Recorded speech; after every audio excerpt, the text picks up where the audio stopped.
You are now rocking with the best. G-Wade Radio Show with G-Wade. What's up? It's your boy G-Wade holding it down. The G-Wade Radio Show. Better. Never sounded so good. What's up, y'all? It's your boy G-Wade holding it down. G-Wade Radio Show, GWadeRadioshow.com, and I'm kicking it alongside with my man Deacon Dirty. And we got a special guest in the building. My man all the way from Cleveland. Dave Tolliver is in the building, a.k.a. Black Pavarotti. What is it?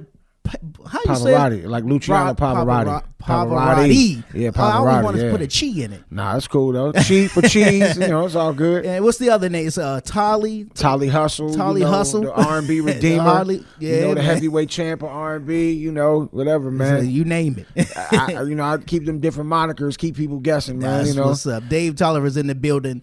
What's going on, man? Hey, man, I'm blessed to be alive. I'm glad to be here, man. And I finally made it. Never would have made it. Right. It took me 5 tries, but I made but that's all good, man. I mean, I know when I met you, you came through to do some stuff with Jay Nance on her show. Yeah, big up Jay Nance and all that good stuff, man. So I appreciate you, taking the time out to kick it, man. Hey, man, I realized the importance. I've been trying to tell cats, from the 90s, all my guys, I said, take advantage of these platforms like this. Right. And I've been telling them this for over 10, 12 years. A lot of them have their own shows and stuff. I've been doing radio for forever, but I see how important it is. And when they shut the doors on us, putting our records in rotation, and even when we drop new records, and unless we have these big budgets to come and get a couple spins, I said there are millions of internet stations out there that want these interviews and they want these music and they play it. Man, at one time I was doing like about 6 to 10 internet interviews a month. Really? What? That's what's up. That's how I stayed out there, man. Are you kidding? Yeah, it stayed active. Hallelujah. Well, let's back it up, man, because we like to get a little introspective, kind of bring our listeners into who Dave Tolliver is. Because this is a look. They call me Dave Tolliver because it was a David Tolliver, David Oliver, and David Hollister. They call me all that. Oh wow, I forgot about David. Yeah, it's all good, man. I take all that because all them guys were great. David Oliver was great. Dave Tolliver, Dave Hollister is great, and I'm great. Let's go. Great is great. Hallelujah. So you hail from Cleveland, Ohio. Yeah, baby. And many people who may not know, because we got some younger listeners that ain't up on that what we call the real. Okay, let's call it the classic R&B, the real R&B, the truth. Men at Large. Yeah, man. With Jason Champion, my man. We had him on a show a couple of years back. Really? Yeah. Jason, cool people, Young Pap man. Smear Rollins. I talked to him last night, man. We going back and forth on how to get this album done, man. Jason's spoiled. I love him to death, and he's always been spoiled since we were kids. Right. We trying to get this album together, and again, I'm probably gonna have to succumb to what he wants. He's the Grammy-nominated guy out of the group from this gospel thing. Because he's doing gospel now, yeah. And his brother Jay Sean Champion is an award-winning, platinum writer for a lot of guys, and he wants to work with him exclusively. And I'm like, man, okay. A lot of people out here with the pen, though. You know what I'm saying? I got my own pen. Right. I don't want to give my pen. You know what I'm saying? I got my own pen. But I'm willing to try it. Okay. But not the whole project. Gotcha. It's coming. A Minute Large, original Minute Large project is coming, and you heard it first right here on the G-Wade Radio Show. That's what's up. Yo, so what y'all need to do right now, well, not right now, but after this is over, go to YouTube, check out So Alone. What's the other joint? Let's talk about it. Let's talk about it. Use me. Use Holiday. Me. You me. You me. Holiday. Holiday was the video that had Tommy and Pam in it from Martin. Right. Yeah. So that's what's up. I like that. I like being on shows where everybody knows the whole thing. I mean, because y'all dropped it. It came out in early 90s. Yeah, like 92 or something like that. Yeah. 94. We did 4 videos off the first album and 2 off the second one. Mm-hmm. And then, I got with another guy and I did the joint Date Night.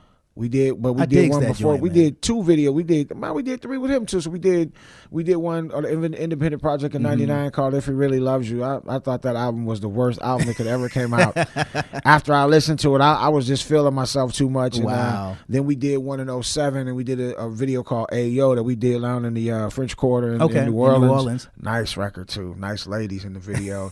And then we did Date Night in 2014, 15. That one actually charted. I like that 2015 joint. with the number 14, and I see a lot of people have been using it in their little. It's a wife and a husband and wife that use it for this little video they do every week, talking about some stuff for date night and movies that they review. So that's dope. Oh, that's what's up. So keep on trucking. And that's one of them songs that just stands the test of time. It just anytime you can, you know what I'm saying? Yeah, man. It's like Will Smith's Summertime. Yeah, you know what I'm saying? Yeah, you can just, it's gonna always get a spin. You know what I'm saying? I get tired of hearing that though. Summertime. Yeah, and dude? Poison How, and BBD Poison. How, dude? When they play Poison, I want to turn the But radio y'all off. joint. That's funny you said that because y'all joint. I think is You Me. Is that the one that had the kind of like that kind of feel? Had that Poison feel? Me. Yeah, kind of had that. Who produced that joint? You Me was produced by. We kind of produced that with this guy named Doc Walker. But of course, we didn't get the credit for it. You know what I mean? Of course not. You know how that go, man. We weren't church names. Because y'all were found by Gerald Levert. Yeah. Now, how did he find y'all? So let's take it back to Cleveland. Okay. I started off doing radio in Cleveland. My uncle was like one of the top programmers in the nation. Okay. And Jason and I used to drive around. So y'all were friends. Like, yeah, my mom and his mom were best friends for music. 30 years before my mom passed away. So, you know, it continued. He was at my house, or I was at his house. Right. And we just were together. You know, we 3 years apart. So I'm the oldest and the big brother. So I had the car, you know, the girls, the money. You know what I'm saying? First. So right. I'm driving around, and we would drive around with this Casio keyboard everywhere we went with tape on the back of the batteries and stuff. So it was this guy named Jeffrey Charles who used to be on the air down here in Atlanta too. He was an artist in Cleveland, but he was also on the radio, and he sung somebody at a concert, and then he had a after party at his house. So we went over there, and Gerald came. Gerald was a artist for the people. Yeah. And before they really, really blew big, he was out. He hung out a lot. You know, at this club called The Reason Why, the Chic, is hanging out. And he came to Jeff's house for the after party, and everybody was like, sing. So we sung this song, and he was like, yo. An original? Oh, yeah. It was an original. Okay. And he was like, yo, I'm going to hook y'all up. Well, that was 1986. Wow. Yeah. I was 16. Jason was 13. Wow. And Jason seems to think he was 10. I'm like, dude, we wasn't going nowhere. He was 10, and I wasn't driving. Come on, man. Yeah. Do the math. Right. Get it together, man. Your mind's going. I'm older. Your mind's going. That's funny. And so we didn't see him again for like 3 years. Okay. So at that time, I don't know if you're familiar with the Nerve DJs, Johnny O. Well, anyway, this guy, he's the leader of the Nerve DJs now. They had a group called Johnny O and the Sorcerer Crew back in the day. Yeah. And another one of my friends, that's gone away now, passed away now, we used to dance for them. Okay. We were called two big dudes called Big Step. We was wearing the Sketcher hammer pants and the silk shirts dancing. I had the Bobby Brown Gumby joint. They used to call me Dangerous Dave back then, so I had that all in my head. Big up Trey the Barber. Funny. Man, and so we were coming out of rehearsal, and he was like, yo, I got this idea for 3 big dudes that can sing, dance, This was Levert saying. Yeah. So I guess Gerald Levert, so people want yeah, know. so I guess they had this idea that he was going to be like the R&B Fat Boys or whatever. Yeah. And it started out that way, and I honestly think they thought it was going to be funny, but the ladies, they said, well, them voices though, man, it was different, you know, like, because I was like 12, 13 when the Fat Boys were out. Right. Like, I got a chance to hang out with them, and like, I was hanging with my uncle, so it was like I was hanging out. I was at the hotel hanging out like 12, 13. And I was outside the room one night with these girls, and I'm listening to Buff, the human beatbox, right. smash the chick on the inside. She was like, "Oh, Buff."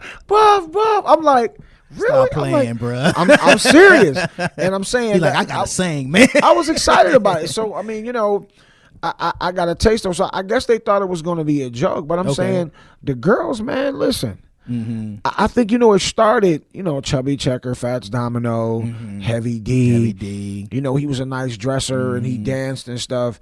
But when Jason and myself came out and we started singing to these ladies, we was smooth, we was well groomed. Because you know, all the time when you look at a fat dude, you think of a fat dude before us and Heavy. You thought about dudes being sloppy, stinky, breaking chairs, eating all your food, being a bully, being a nuisance. I'm just saying. But we came out, we were suave, we were charismatic, we were cute. I'm being honest, we were funny. Haircuts was dope. We had nice jewelry. We wore decent wearing clothes. I'm saying, and we were charismatic. Right. Man, them girls, man, don't leave your girl around me. Right. Play it for real. That's for real. So Biggie said, however, I stay Gucci down to the socks. You know what I'm saying? And I'm saying, especially Jason. I mean, man, because he was the better singer at the time. So I mean, they loved him, man. I mean, Jesus. I don't know. Well, was he? Man, he was, honestly. Okay. I was nervous in the beginning, man. I used to be scared. Really? Man, it was brutal. Because I don't know what it was about. Like, we would be out and we'd be going back and forth. Yeah. When we got to the studio, it was like, and Gerald used to be like, B, what the F wrong with you? Right. I was like, like what? Like, I'm a grown man. Right. But that, I'm vain. I guess because it was just getting real. You know what I'm saying? And it was. And he was like, and he took me to the side. He said, man, listen, I know you can do it. Everybody else know you can do it, but you gotta let the mic know you can do it. Yeah, man. So one day, I mean, if you listen to the stuff I do now, as opposed to how I sung in like 1992, man, it's a total 180, man. I'm a monster right now. Okay. And we started to have friction because of that. You and Jason. Oh man, really? Yeah. Oh God. Oh, because he was the center of attention. It was at one time. But you sang So Alone though. Yeah, but that was horrible vocals. But it was people to who? To me, it was horrible. I mean, So Alone. People felt it because when they really found out what the song about, they felt a connection to it because of what it was about, and it felt like I was going through something. Right. Like when you hear like Mary J. Blige, I'm going down. Yeah. She's not the greatest singer, but you feel that. Felt her. I'm going down. Yeah, Mary, you feel I'm not gonna cry. Those songs like that. Yeah. When you hear certain songs, you know what I'm saying. And Luther Vandross, I cherish. You know what I'm saying. When you hear certain songs, right. It's not. A lot of times, it's not about the vocal tricks and the things you do. It's about the presence and your, what you do to deliver that record. Right. Keith Sweat. I mean, come on, man.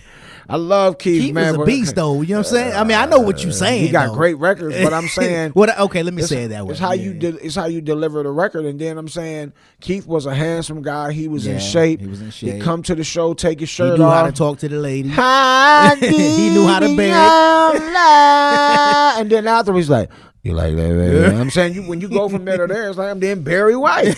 Your thing, baby. Right. Hair all, booth on it out. He had on the smoking jacket. He all, you know what I'm saying? Well, you start with the Barry White. The ladies love Barry White, man. Facts.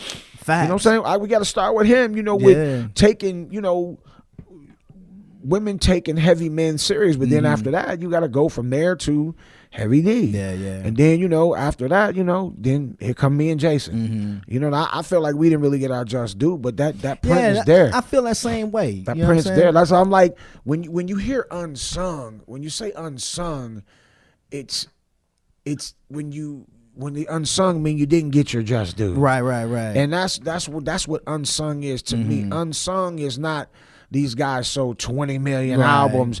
Unsung is they should have sold 20 million albums. You dig what I'm saying? Like I was watching they Drew just came Hill back with the night. new joint, right? Yeah, I was watching Drew Hill. I ain't catch that. I hear people talking about that. It's joint, pretty man. good. I was watching Drew Hill last night, and then I watched Roxanne Shante. Now, Roxanne Shante is an unsung. Yeah. It's an unsung. She didn't get the platinum and the gold, but it's an unsung story because she should have. She's a partnership. The Drew Hill, it started off messed up, but then they had the platinum, the double platinum. And Cisco got $5 million, and then they said only did $5 million, but I heard it sold $10 million. I heard he had a diamond award for it. So I'm saying, what's unsung about selling 10 million records? Yeah. They had 1, 2, 3, 4, 5, I think 5 number ones back to back or something like that. A double platinum. I mean, like we said, and I keep it 100. I know we sold like 1 million records, but I ain't never got my plaque. With a plaque, right? I know we sold gold on the second one. And who y'all was signed with Atlantic? We signed with East West Atlantic. East West, yeah. And if it wasn't then, it is now.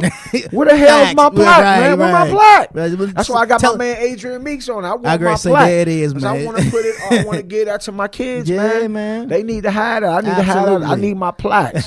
So, like, and I tagged Sylvia wrong because she was over East West Atlanta. Like, Sylvia, help us get this unsung. You know it, man. People were going crazy, and man, like, we the only group ever in the history of BET to have a jingle, off our song. Straight up. The song Use Me, Use Me, You. We got BT, BT, BT, BT. Dude, you nobody just ever had a mind song. blown, bro. Nobody's ever had a song but us. Nobody. Wow. Man, we was the first to wear Carl Kanai and cross colors on TV. We don't get no love for that. No love for that. I'm just saying, we was the first ones to rock it out on TV. They don't talk about, Hey, what grocery store were y'all in at that? The grocery store in the video we were in Heinen's, and it wasn't even open yet. It was getting ready to open. It was Heinen's and Shaker on Lee Road and Shaker. This is in Cleveland. Lee Road and a street called Chagrin and Kinsman. We go this way as Chagrin, you go that way as Kinsman. Gotcha. That's the hood. This the good way. Right. And it's still there. And my daughter, my wife was like, man, you need to do a video with Danae and Highness. I said, well, maybe I'll call them and see. Be kind of hot. Yeah. I would do one because my daughter's singing and I'm just all over the place. No, you good, man. I'm talking before you can answer. Dude, I'm loving this, bro. I've been doing this for like almost 40 years. So it's like, man, yeah. But Heinen's grocery store, man. That was back then. That was the upper echelon grocery store for, in that area. That's where Gerald grew up in Shaker Heights. Gotcha, okay. So that was like during that time, and before that, that was the upper echelon. A lot of people that are in the entertainment business from Cleveland come from Shaker Heights. Okay, gotcha. So that was a very prominent neighborhood back in the day. Now, so how does sectioned it out? Wow. Unless it's the big houses on North Park, South Park, and Lowmont, all that stuff. Right. A lot of them places are sectioned out. Wow. But it is what it is, man. It'll be gentrified soon. Just give it a minute. It is what it is. Gentrifying it in a little while. Man, man. Jesus Christ. Now, but like, what was the height of Men at Large? Because I remember, I remember you guys. I remember, and y'all were popping. You know what I'm saying? But then it just seemed like everybody's like, "What happened?" It just went away. You know what I mean? I think the second album came out, and it came out with a bang, man. We did that Let's Talk About It video. I remember us out in L.A., man. We were working with Hype Williams, man. Okay, that's what's up. And it was just me and Jason and 9 million girls. And let's talk about it. You know what I'm saying? Yeah, let's talk about it. And I mean, we was in L.A. and we was doing what you do in L.A. Yeah, we was in the trailer. We was. Oh man, we was lifted. I mean, it was a Snoop Dogg video, really. Wow. And it was just us and it was us and probably 20 girls. And it was all in the camper, and we was just thinking about which one we was picking. And I mean, I don't know if this was attributed to the end, but we in there and we always was playing church, right? Man. And this dude breaks out in a full-fledged sermon. Talking about Jason. Yeah. So it's like we was ready to choose, but it looked like the ladies was trying to choose which one they was going to pick too. Okay, right. So they was sitting there. They got on the little, if you look at the video, they got on the little ceramic looking like skirts wearing with the little panties. Right. Because if you watch the video, you can see a couple things pop out of the panties in the video. Real talk. But Hype was crazy with the explosions and the lights and stuff before he got real computer graphy. And he's a Lord setting Jesus on down and on. Man, I swear the lights got bright. The girls start pulling their things down and themselves together, legs and stuff. And I said, and the smoke cleared. I'm serious, dude. The smoke cleared, and I walked over to him and I said, dude, it's probably our last album. Straight up, bro. Yeah, I'm serious, dog. And I try to keep it as 1,000 as possible. But did something come over him at that moment, or you think something had been leading up to this? I just think that you're a product of your environment. People always try to tell you where you're supposed to be or who you're supposed to be when they hear you sing or when they hear you talk. You're anointed. You're supposed to be in the pulpit or in the church. But for him, his dad was an evangelist. Okay. And, he was around the church as a kid. So I think we played church. That's all we did was play shouting. Even on stage, we shouted and played and did all that stuff. But I think that was him. I mean, look where he is now. Yeah, facts. That's him. But after that, though, stuff just started going sideways. Wow. But even before that, it was going sideways, man. We were having, more disagreements than ever, and I think it was part of it was because of him not being the center of attention, because I'm saying of attention because during the 90s it was a battle. It was a battle between our camp and Biv, Gerald and Biv. Okay. Who was the best singer? Was it Wanye or was it Jason? That was the industry thing. It wasn't public, but it was the industry thing. It was some was like Jason and some was like Wanye. It was a back and forth thing. Who was the best? And I remember we be in New York and we be somewhere and on the piano. We'd be Aaron Hall, Jason, and all of them, and they going at it back and forth and somewhere in some hotel just getting busy. Yeah. And at that time, it was my shy times. I'm like, ooh. And they, yeah. And I'm like, ooh. Yeah. I'm like, that's too funny, bro. Well, now let's go back. Now most of them cats can't even hold them notes no more. But, I was going to say that you said that. Funny that you said that, because I think about that, like, because I've heard you sing when you came up here, with Jay Nance, and even when you came here today, I'm hearing them runs, and I'm like, dang, this dude sounded like, and it just seemed like it's getting better. My daughter think I'm garbage, but I mean, it just seems like my voice just keep getting stronger. She probably listening to what they doing today. She today. sang me under the table though, and I'm so thankful that she got it while I'm still here. But she got it at such a young age.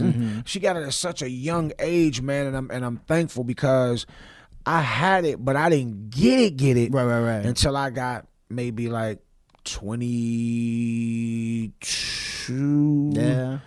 Yeah, 22, where I really was like, yo. Well, could it already been there? Maybe the confidence kicked in? That's what it was, and that's what I teach when I do vocal coaching. And I'm saying most of the time, if you have something, your nerves will kill it.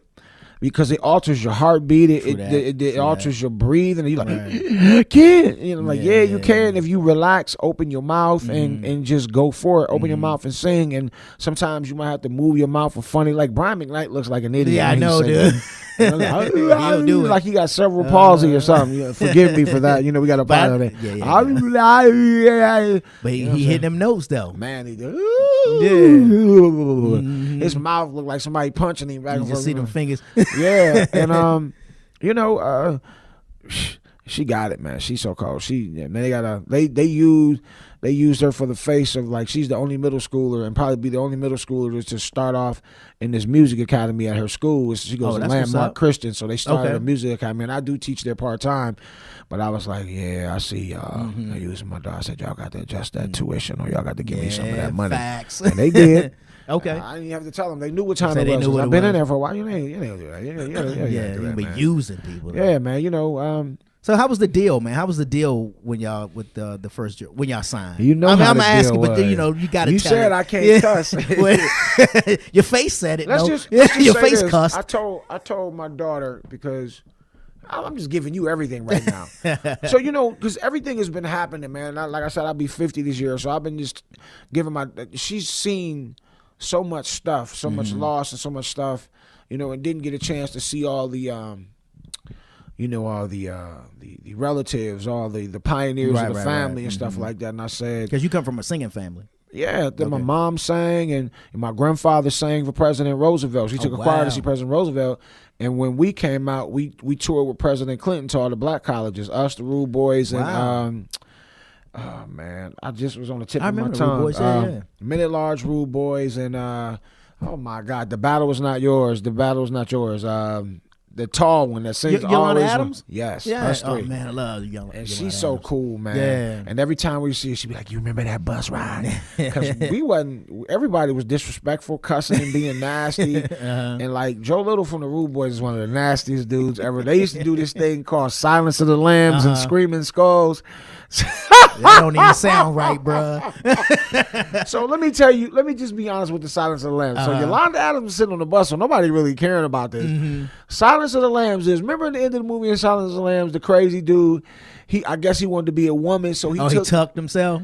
Yeah. This dude was on the bus tucking himself. I'm like, really? Wow. And I didn't even tell you what the Screaming Skull. I'll tell you Screaming Skull. I want to know. Okay, yeah, tell you Screaming Skull's nasty. And I just, everybody was wild, man. We gambled, we did a lot of stuff, but she was a trooper. She was cool, and she always say, "You remember that bus ride?" I'd be like, "Wow, yeah, it's just dope." It's amazing to see artists that have catapulted past where we come from, and they still remember. Like Brandy, I always remember. Monica, she always acknowledges. You know, Yolanda Adams, even cats like D. Ray. You know, they acknowledge. One time when the guy that took Jason's place, he's from Chicago, and we were at this club called All Jokes Aside, and D. Ray was coming out. It was one of his first time out, and they had this thing on Thursday nights where, you know, the legendary comics have come through there, and he was coming out and he was bombing. What? Oh my God. And he was bombing. So my dude, Corona. Look at your boy. I rebuked that. Here's some Lysol. Yeah. So my man started cracking jokes. And I was like, man, don't do that, man. Don't do that. Yeah. And man, when I tell you, and my man was getting the crowd with him, he was loud. I said, stop it, man. Stop. Right. Man, D. Ray cracked every fat joke known to man, and he included me. I said, I ain't even do nothing. I ain't do nothing. Ain't you ever? I ain't do nothing. Right. And he always remembers that every time. He's like, if we go to L.A. or something. But he's a beast with going in on the crowd. He is incredible. You know, he said that right there, and when we go, he'll tell the story how it was, and it, you know, it's amazing. You know, Joe Torre, just a lot of cats remember. You know, so what the deal was horrible. We had the same type of deal that TLC and Silk and Tony Braxton had. So we were signed through somebody else's company to the what's the name. So which meant they got the money first, then they broke the money down how they wanted to give it to us, and then we owed everything. Wow. Yeah. So you know, back then cats was only getting like 5 to 7 cents, if that. You know, so if we had to split 5 to 7 cents and then split it with them too. They was getting all the money, but we had to do all the recoupment. I mean, we weren't making no money. You had to sell. Only getting show money if that's right. Yeah, man. You know now. I mean, geez. And so, you know, we stayed on the road heavy. I mean, we weren't ever at home. We were always gone. That was the beautiful thing about it. And that's the crazy thing, how me and Tony so close. I mean, Tony used to come to Cleveland all the time because my dad uncle played his records all the time. And then we were always with him on the road somewhere. Now, I'm going to ask you this quick question, because I know somebody along the line is going to say, why does he keep saying that? What? My dad uncle. Because I just figured out to say that today, because I always say my uncle who's like my dad. When then I say, well, he was my dad. So I'm saying my dad. No, uncle. I just you know what I'm saying? Because clarity. he was my dad. You know, and the crazy thing is, and this is for you guys out there that have estranged fathers or you hate your dad. For me, I'm cool with my biological father now. I grew up in a domestically abusive home. My dad was really abusive to my mom, and he used to spank me, beat on me for no reason. I took all my sister's whoopings and stuff. You know, that was his baby, and I love him now. I had to forgive him for me. I've tried to kill him 3 times. Wow. I mean, I pulled a gun on him. I done beat him through a glass window. And I'm not really a violent guy, man. I'm not. And my cousins will say, sure, you're not a violent guy. But I'm not. I'm just a killer, but don't push me. You know, but when, but I'm saying when somebody, you know, you're supposed to honor your mother and father, but when somebody puts you in rage, it's just like, and you know, they dealt with, you know, drugs and different stuff like that. But how I was able to forgive him was, here's a tip for you guys. Like, in the black family, we hold so many things secret because we don't want to embarrass a family member, or we too the pride, man. That's what tears us apart. Is I tell all my cousins, because there's so much stuff that go on, there's so many secrets in my family. I said, go over Aunt Minnie's house. She was one of the top. What's that word? Anyway, she was one of the great. What's the word? Storytellers? No, not gossipers? No, I'm saying the one that holds the family together. I know. I know exactly what you. Well, I said you go over her house and you'll find out everything about who you are. Gotcha. And she told me that that's exactly how his dad was. Because that's the only thing I remember about my grandfather, him being mean and spanking me. They said that he was abusive to my grandmother. He used to whoop on all of them. And then you find out, well, this aunt ain't really his, and that one ain't that one, and this, that, and the third. Gotcha. And at that point, I was like, wow. Yeah. But I said, all they do is hail this man. Because back then, all you had to do as a man was take care of home. That's all. No matter if you beat your mama, beat the mama, did this, molested this and that, whatever. Paid? As long as the bills were paid and y'all had a place to stay and y'all ate good, the man was the king of the castle, Yeah. and you couldn't say nothing bad about him because he took care of home. Nowadays, you got to take care of home. You got to do this. You got to jump through hoops. You got to do that. I mean, I'm like, Jesus. But they put this man on such a huge pedestal for him to be such a monster. Yeah. And I don't really talk about it because it'll be a fight again if I talk about it. But I said, this helped me understand who he was. And so after, I'm like, why y'all wait till I'm like 37 years old to tell me this? So once they told me this, I said, wow. You have a whole new different perspective. And and then, you know, I have a 21-year-old son who's not mine biologically, but he's mine. I don't believe in the word step. And I was raising him when I got, but since he's been 4, and I was wondering, why does this dude still want to have contact with this guy who does nothing? He ain't come to his graduations, none of his programs, none of this, that. Even when we were in Cleveland, he just tried to flex because I was in the picture. So he would come and try to spend time and show up. But then when we left, I said, "You blew it, homie." I said, it's been over between y'all. I said, I don't know what you're trying to do. I said, I'm not a violent guy. I said, I'm just telling you it's over. I said, me and her, we getting married. And I said, we moving away. I said, you had your chance.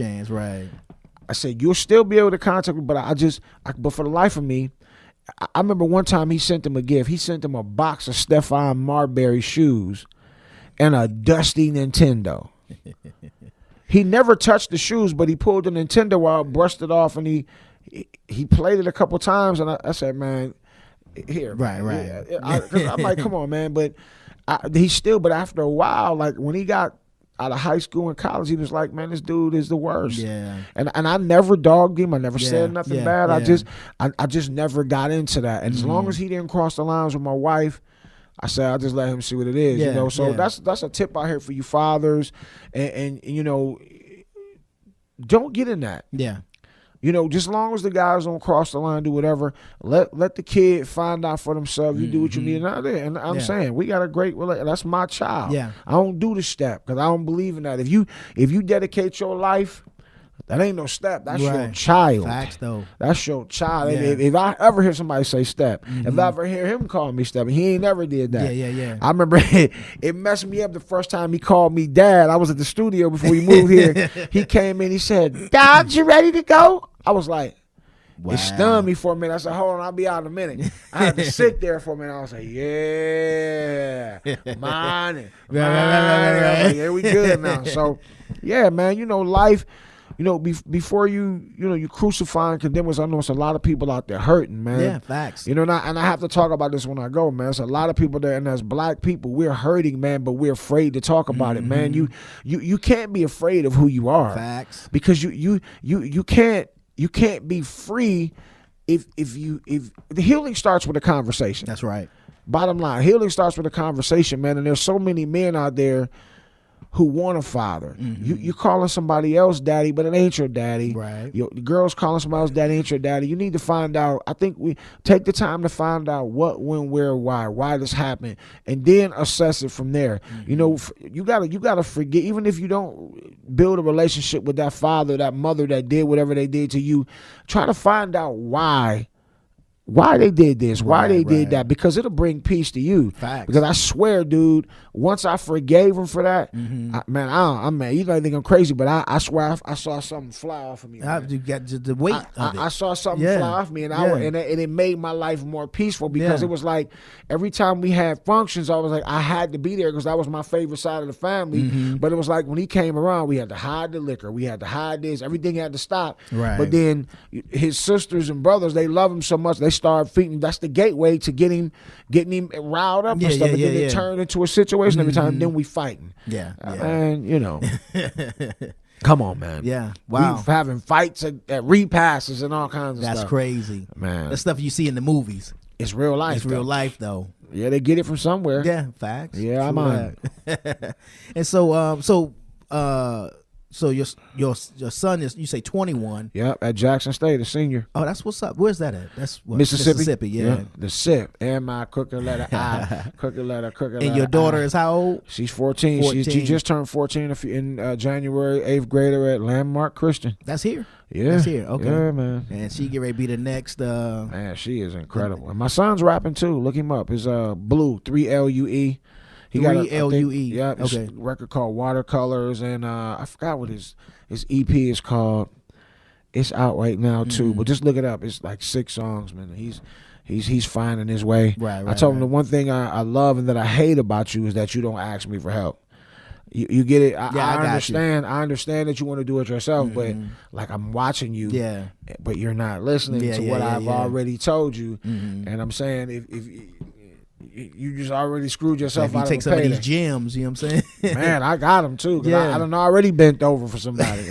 I don't want you to do it. I said, I don't want you to be 50 still searching. Right. Like me. Right. I'm still searching for some stuff. I'm good, but I'm still searching. I'm glad you said that. So do you feel like there's still like a, like there's like a, I don't know, like this, almost like the unfinished? search of the unfinished. Thank you. Hell yeah. Yeah, that's the word I'm looking for. Unfinished. Man, every time I hit the mic, I didn't do it, man. Man, I got a chip on my shoulder. Yeah. I'm abusive. I am an abusive mic killer. I'm a mic abuser. I just when I hit the stage, and then all the things that I've been through, and especially I had this injury from the surgery, man. It's like, man, I feel like I gotta go even harder. Right, so it's like, because I can't move around, but so much on stage, I still get it in, but I just make sure that I'm tight, man, and I just feel like my work is undone, and I'm still going, and I know sometimes I don't do the right thing, and I'm still,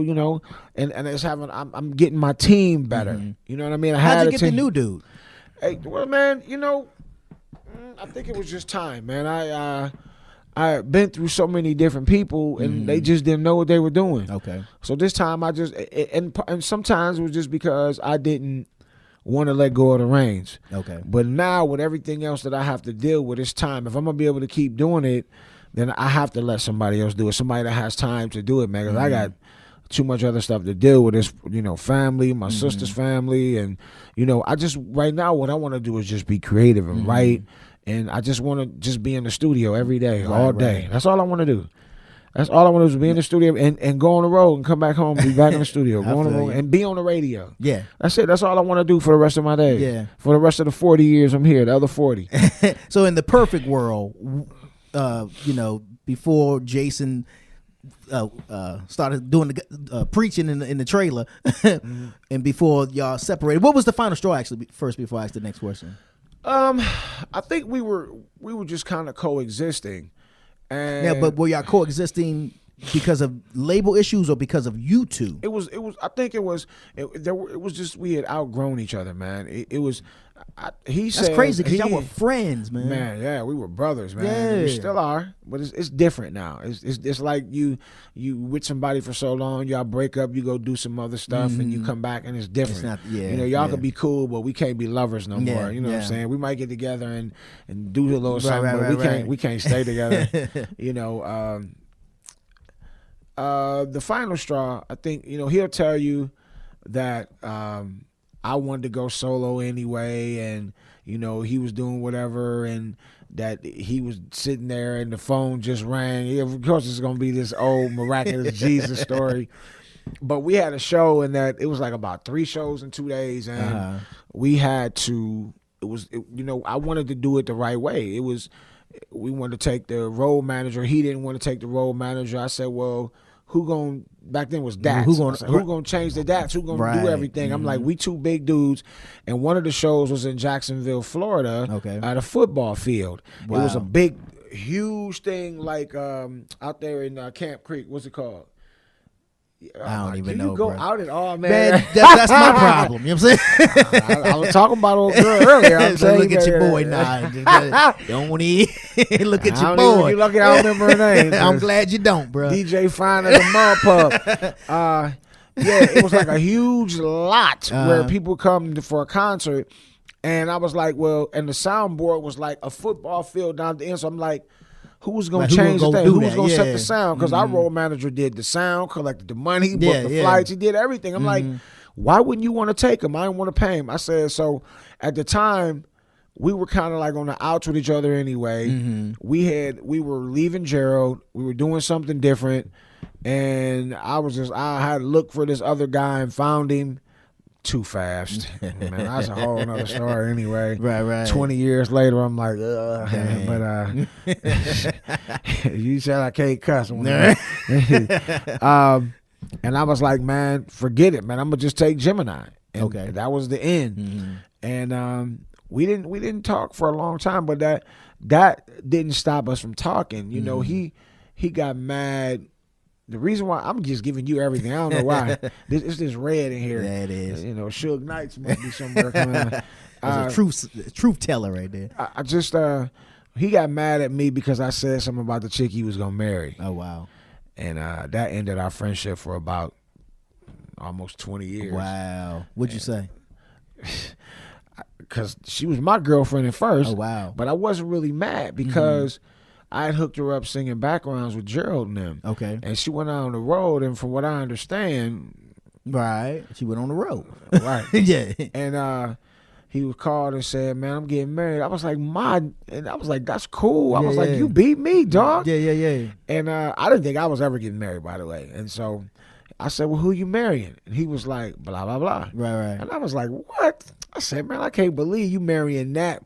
Wow. And he told her, "Yeah, that's homeboy talk." Yeah, man. that's homeboy off talk. the record. You That's know what I'm homeboy- saying? Like, Yeah. if you would have said that when I get ready to get married to my girl, I'd be like, "Hey, man, watch your Amongst mouth. yourselves, watch right, my mouth, yeah. watch your mouth, homie." I wouldn't have never told her that because, in my eyes, no matter what we go through, we were always supposed to be together. Our Right. kids were supposed to grow up together and know each other, and they don't, unfortunately. Yeah. Wow. You know, my Is he on the West Coast now, right? No, he back in Cleveland. Is he? Okay. Yeah, and my daughter had met his oldest son once, but that was it, man. You know, unfortunately, so you know, it is what it is. But we cool now. We talk every now and then. We really don't hang out much, but we are gonna do this record. Okay. And I believe, you know, that the core, we have a cult fan out. The cult fan, you know, white people only have cult fans, but we are an unsung group. I wouldn't say that we are a one-hit wonder. Nope. Because every time you turn on Unsung and they talk about these groups from that era, you see our songs right there in the top 10 with all them guys. I'm saying, so we've charted.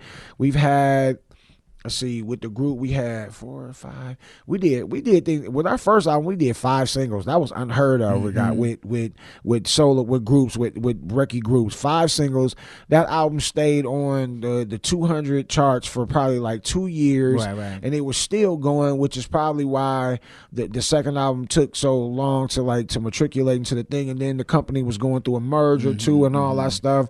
But they still was moving units. I remember Rhino called me because they said they deemed the records classic and they was redoing them digital. Wow. Where my cash Where at? the money at? Where the cash at? Yeah, where the cash at? Who? I'm going after you all of you that. on any of the publishing? Some of it. Some of it. We got raped on that too. We got raped. Bend over. No. What Q-Tip said record industry rule number was it 3080? 80 record company people are shady. And that's But even to this day, bro. Yeah, I mean, you know what? I mean, you know, today is such a the thing about today is it's so easy for anybody to get in the game. But I like when I teach the class, I told them, I said, to make it today, you either got to have numbers, relationships, or money. And one or the other is going to lead you to where you need to be. Back then you had that. It was pure talent. Yeah. And nobody was looking for the next Dave Tolliver or the next Joe Levert or the next Smokey Robinson or the next. Right now, I need that next Future. I need that next Migos. I need this. Well, they ain't doing no. I don't see them doing no more groups. But the You don't think Migos, so? not no rap groups. I don't think so. Okay. Have you seen any? No. Besides the Migos, it's them, and long before them, I can't even remember who was. the last rap group was what? Naughty by Nature, Tribe. Who was the last? Outkast. Was the last one to make any noise? Outkast. You right? Yeah. And I mean, Mobb Deep did something when they signed over to 50 Cent, but I mean, it was them were the last two groups that really did it. I mean, Wu-Tang, Mobb Deep, and Outkast were the last groups of the era to do anything, and then the next group was Oh, the Gym Class Heroes. Who? Gym Class Heroes. You know, I heard of Pop. them. I don't know any of the music. Pop, man. Pop, man.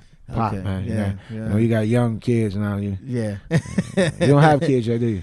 Yeah, man. You probably got a lot of them, too. Look at your boy. I knew it. At this moment in Black History is brought to you by... You know what I'm saying? DNA. Right. Maury Povich. Right. You know what I'm saying? So your relationship at this point, you and Jason, is just, I guess you can say, business. No, we cool, man. We love each other, man. Okay. We sat down. We did like one show, maybe 2.5, maybe almost 3 years ago. Mm-hmm. You know, some stupid stuff went down. Some chick was talking, but you know, man, I'm like, dude. I got so mad. The common denominator between you two seems to be the chicks, bro. For him, I mean, I just, my thing is, I'm like, put me on the phone with him, but I'm like, let's not even bring it up. Yeah, you know, because people, for some reason, with us, they have always had this thing where they tried to pull us apart, mm-hmm. and I just don't get it. And I'm like, I don't really care. Like, I love you, bro. It don't make me no difference. I mean, a lot of times our conversation used to be, I heard, he's heard, I heard. I'm like, man, I don't give a damn. Yeah. I mean, let me see it. She showed me the text. Let me see it, man. Mm-hmm. Call her. Yeah. I mean, like, we too old for that. You know what I'm saying? Wow. I mean, and you know, that stuff went on in the camp, man. It did before. And cats was like that, and I'm like, really, dude? Yeah. Like, come on, man. You gotta realize, and I, you know, when you're on a certain level, cats will do anything to get your attention. Mm-hmm. Even now, when you ain't doing nothing, cats ain't talk to me. I don't talk to nobody. Nobody. Yeah. And the crazy thing about this, the girl that he told me was talking about, all she was on the phone, dude, was just talking about him. Wow. And she was trying to send me all kinds of pictures, and I'm like, okay, yeah, well, yeah, and no, well, he might do that, or he could be like that. But I'm saying, like, no. Yeah. I'm saying if you on point, yeah. Mm-hmm. If no. Yeah. Or I'm not gonna even engage in it. Yeah. Like, I just, you gotta know when people see you happy, they to be a part of what you're doing, they'll say or do anything to be a part of it, or to get near you, or right. I mean, man, even clergy people will do anything to try to sway you, or to drain you or pull you. Man, I had a friend. I'll call her a friend. I still call her a friend, man. But she tried to just drain me and use my hurt for her gain. Wow. And I'm like, man, are you serious? Man, you know, I don't ask nobody for nothing, man. Yeah. You know, when my sister passed away, well, what can I do for you? I said, listen, I ain't asking nobody for nothing, because I'm going to make it happen regardless. She didn't have insurance. She had 5 kids. So, but don't ask me if you can't or if you don't want to. Right. I mean that. I'm not playing, because I don't. You can let me down all you want. I'm a grown man. I got to get my own. Right. These kids, even the 23 and 22-year-olds, they're kids. Right. And they still need help. They're kids. Yeah. Don't play with me about that. I don't, man. I don't play. And you know, they exploited me, and I had to let them have it. Had to let her have it, man. I don't play like that, man. You know, you just don't do people like that. Yeah. You know, people out there will suck you dry for their own gain, especially if you somebody, and if you let them in, man, Jesus, man. Yeah. Man, they'll pull the lining out your underwear. That's funny. And they'll pull the stitches out your britches. You know what I'm saying? Man. So will we see, like, or do you think y'all should, or will we see Men at Large on, like, Unsung? Man, we've been pulling for it. I had somebody that was working for me, man. He said he talked to him. He probably was lying. Said we got bumped one season for Troop, then the next season we got bumped for High Five. And really? I get it. I mean, you know, sometimes their body of work might be bigger. Their story might be bigger, you know, because, you know, Troop had the platinum record. You know, High Five worked with Teddy Riley. Yeah. They had my thing is, somebody in High Five had died. Yeah, from the Freon or whatever it is, you know, Tony Thompson. But I think our story is equally as big. We have something powerful to talk about, man. And I mean, when people find out how we got out of our deal, they're gonna be like, "What? I can't believe y'all did that." How'd you get out the deal, man? I tell you off the air. I ain't gonna tell you here, but they gotta watch it because it's gonna be a compelling story. Because man, women out there love big men, and they gonna put us on there. They gonna once they get all this footage and see all this other, see us how we used to dance and all different stuff. And I mean, you know, my man Mark Gordon from Levert got so much footage and all kinds of stuff with us. Man, it's gonna be interesting. It's gonna be funny. I guarantee you.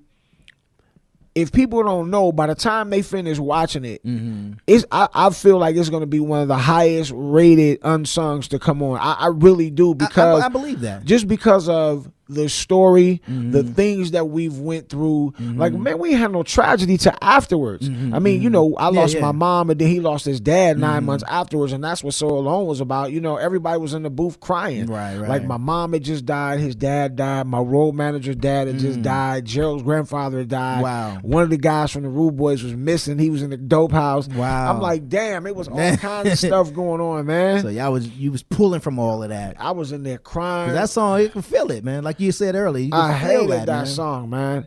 Really?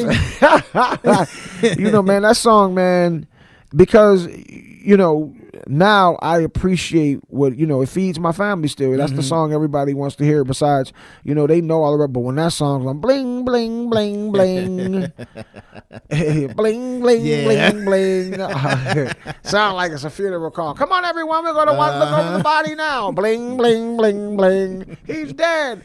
Bling, bling, bling, bling. He's dead. Wow. No. You know bling, bling, bling, bling. He's dead. Y'all stupid. But I'm saying, that's how it's going to be funny, man. It's going to be funny, man. I think, you know, because, you know, they were even trying to get us, you know, TV sitcoms, all kinds of stuff like that, because they were trying to do a gimmick with us, not realizing that's what I'm saying.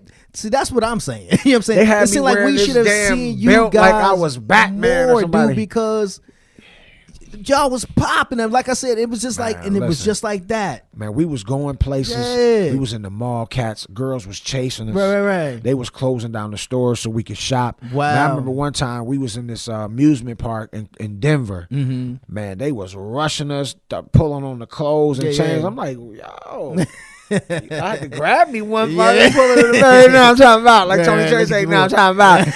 Had to grab me one and pull it to the back. Man, we was notorious, man. I'm just saying, like, yeah. I'm telling you, don't sleep on no big dudes, man. Ladies like big guys, man. girls, they love me. Yeah, and I'm saying, if you know how to take care of her, they like that. Yeah. You know what I'm saying? I be seeing people putting up posts about this, how a big man make you feel. That I get a bunch of likes on them joints, man. You know what I'm saying?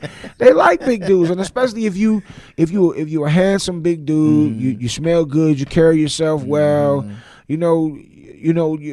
People don't even really think about how big you are, man, unless you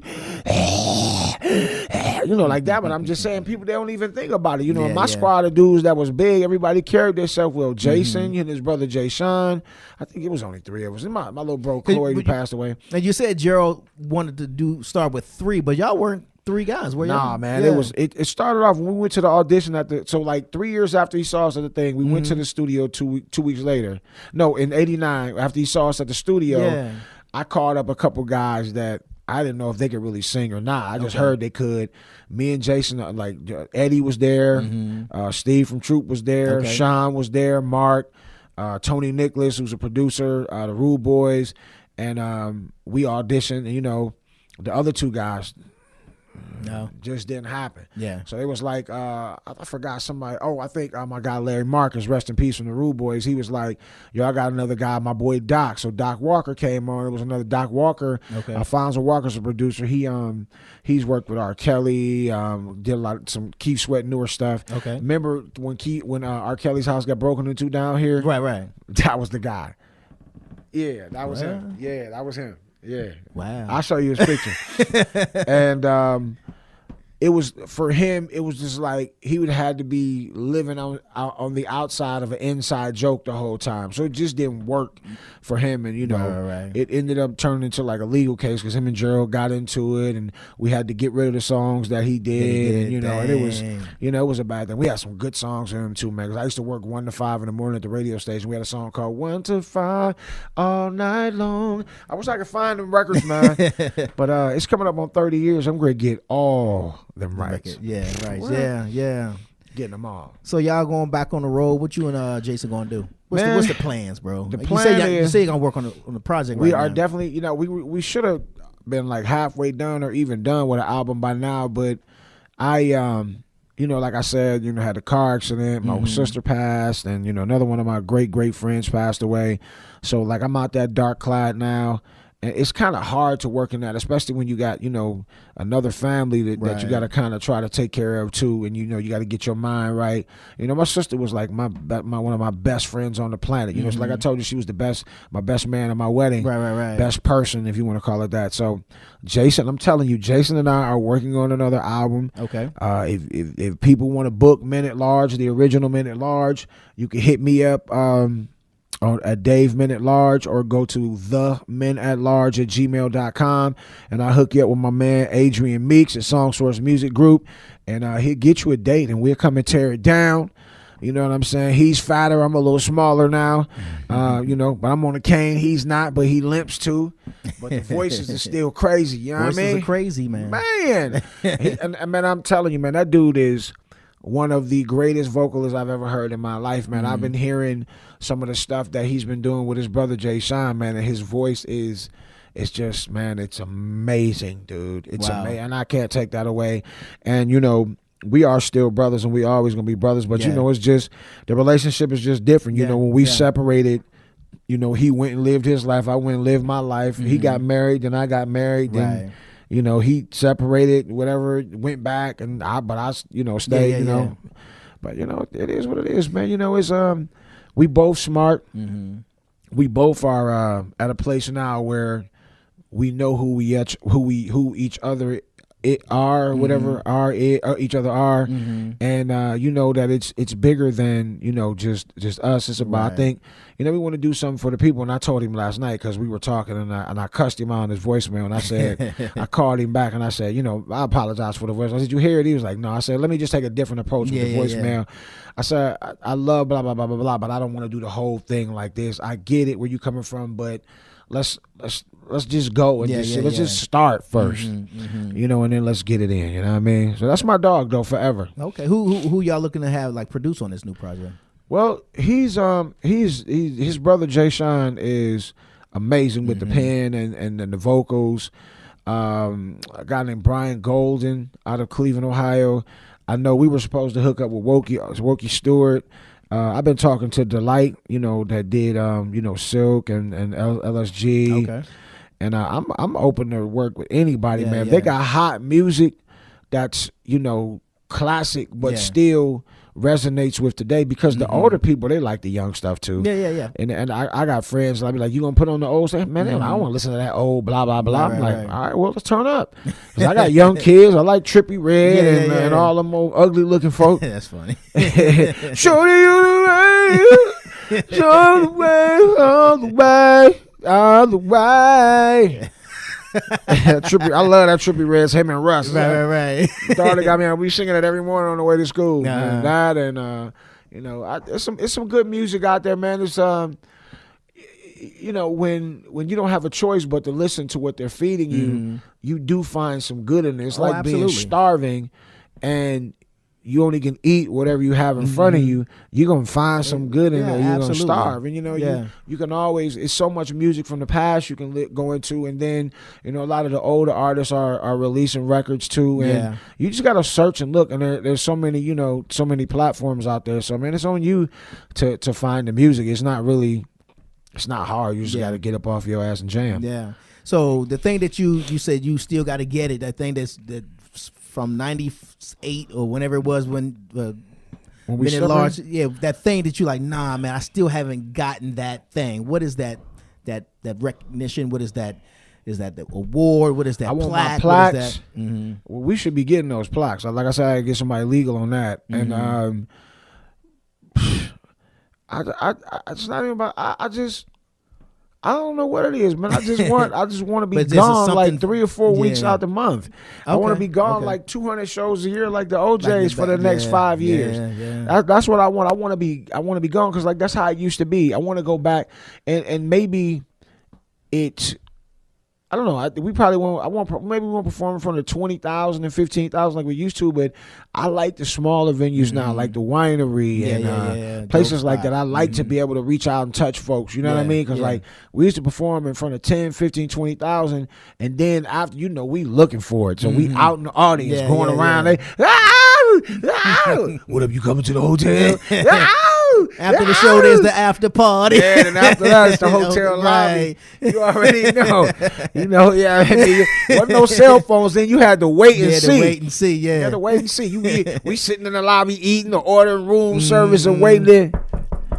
Yeah, dog, she here. I hit you back. Let the games begin. You know what I'm saying? Yeah. We playing Madden. Who is it? Is that? Oh, yeah, all right. Yeah. Yeah, I'm gonna hit you back, dog. Yeah. Mahalo. Mahalo. So where can they find Dave Tolliver? Where can they find Men at Large? Where can they find you at? You can find Dave Tolliver on Instagram, Twitter at Dave Men at Large, or just Dave Tolliver on Facebook. That's Dave Men at Large or Dave Tolliver on Facebook.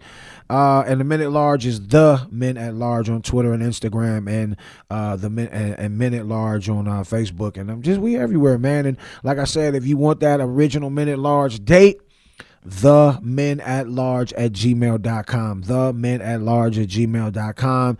And my man Adrian Meeks, get you hooked up, Thunny. 3 flights, 3 hotels, and we there. That's what's up. Well, man, I certainly appreciate you coming through and kicking it with us, man. I'm looking forward to the new project. It's coming.